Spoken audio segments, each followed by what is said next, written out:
Hello friends, ഞങ്ങളുടെ മിട്ടുവും കീട്ടുവുമാണ്.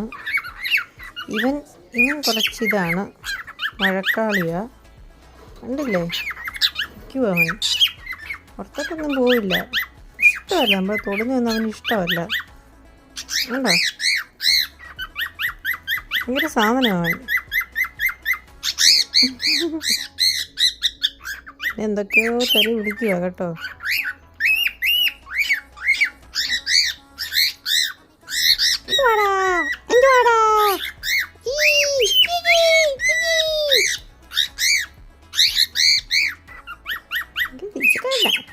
ഇവനാണ് ഒരു പാവ, അടുത്തോട്ട് പോലും വരത്തില്ല. അമ്മേ, നീ എന്താ ഇങ്ങനെ? ഫുഡ് എല്ലാം ഞാൻ തരുന്നുണ്ട്, എന്നിട്ട് എന്നോട് എത്ര ദേഷ്യം എന്നെ പറയടാ, നീ തൊടട്ടെ.